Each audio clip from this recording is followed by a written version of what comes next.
जो अलग अलग क्रिएशन है, विष्णु यानी वो स्टेट ऑफ माइंड जो हाईएस्ट कॉन्शियसनेस में है, वहां से लेकर जो धीरे धीरे धीरे नीचे गिरने का ड्रामा बना हुआ है, उसमें ब्रह्मा वो इनिशियल स्टेज है जहां पर विष्णु बना जाता है। ब्रह्मा नॉलेज से जानता है, यानी Brahma is a state of mind जहां वो नॉलेज से अपने को आत्मा समझकर विष्णु की जो हाईएस्ट डिग्री है वहां तक पहुंचती है।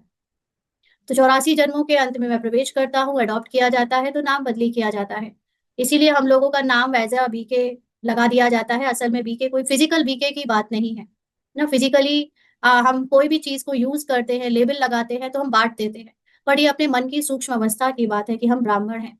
और ये ब्राह्मण शब्द वेदों में, शास्त्रों में और भी जगह यूज किया है। जो भी आत्मा होने का ज्ञान लेता है, जो भी तपस्या करता है शरीर से परे जाने का, सत्य की जीव जर्नी में जो चलता है, वो सब ब्राह्मण कहलाते हैं। संन्यास भी कराया जाता है। फिजिकली जो सन्यासी बनते हैं वो लोग अपना सब घर बार भी छोड़ते हैं। सन्यासी भी जब सन्यास करते हैं तो फौरन भूल नहीं जाते हैं, याद जरूर रहती है। तुमको भी याद रहेगी, देखो पुराने संस्कार, पुरानी बातें, पुरानी स्मृतियां याद तो रहेंगी, परंतु तुमको उनके लिए वैराग्य है। लेकिन अब हम जानते हैं कि वो सब चीजें जिसके साथ घटी वो मैं नहीं। जो भी घटनाएं घटी, जो भी लोग याद आ रहे हैं, जिनके साथ मोह है, प्यार है या अटैचमेंट है, वो सब जो याद आ रहा है, अब हम जानते हैं कि वो हमारे अंदर रोल में, मतलब रोल के पार्ट में साथ में है या थे, लेकिन अब मैं वो नहीं हूँ या मैं उनके साथ फिजिकली अवेलेबल हूँ, ऐसा हम नहीं समझते। हम अब मेंटली इमोशनली सबसे डिटैच्ड हैं, क्योंकि तुम जानते हो यह सब कब्र दाखिल होने हैं। इसलिए हम उनको याद क्यों करें। तो सारे रोल्स आज हैं, कल खत्म हो जाएंगे। तो हर रोल को हम याद करते रहे, उनमें फंसते रहे, मन बुद्धि उनकी स्मृति में बनी रहे, तो आत्मा कब समझेंगे। इसीलिए अब हम जानते हैं कि अब फिजिकली किसी रोल को याद नहीं करना। हर रोल हमारे माइंड की क्रिएशन है, वो क्रिएट होती है और वो खत्म हो जाती है। और जब हमारा रोल उसके साथ बचता है, तब उसके साथ रोल में हमने देखा, साक्षी होकर रोल को, और फिर उससे न्यारे हो गए। ज्ञान से सब कुछ समझना है अच्छी रीति, वह भी ज्ञान से ही घर बार छोड़ते हैं। यहाँ सारा खेल क्या है, ज्ञान का।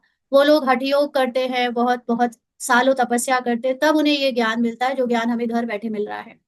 उनसे पूछा जाए घर बार कैसे छोड़ा तो बताते नहीं। फिर उनको युक्ति से कहा जाता है, आपको कैसे वैराग्य आया, हमको सुनाओ तो हम भी ऐसा करें। तुम टेम्पटेशन देते हो कि पवित्र बनो, बाकी तुमको याद सब है। देखो अंडरलाइन, ऐसा नहीं है कि हम लोग ये कह रहे हैं कि हम लोग रोल से डिटैच होते जाओ पवित्र बनो। हम भी कहीं ना कहीं पे सोल कॉन्शियसनेस की रियलाइजेशन के बाद भी रोल को याद तो कर ही लेते हैं, क्योंकि मन जो है वो तो पुरानी बुद्धि, पुराने संस्कारों में अभी भी उलझा हुआ है। लेकिन समझ गए हैं अब, ज्ञान आ गया है अब कि ये सब हम है नहीं। इसीलिए दूसरों को भी जब समझाते हैं कि पवित्र बनो, तो कहने मात्र कह तो देते हैं, लेकिन याद तो सबको आती है। लेकिन बस अब ये जानते हैं कि ये हम है नहीं। इसी को जीवन मुक्ति कहा जाता है। तो छोटेपन से लेकर सब बता सकते हो, बुद्धि में सारा ज्ञान है। कैसे यह सब ड्रामा के एक्टर्स हैं जो पार्ट बजाते आए हैं। अभी सबके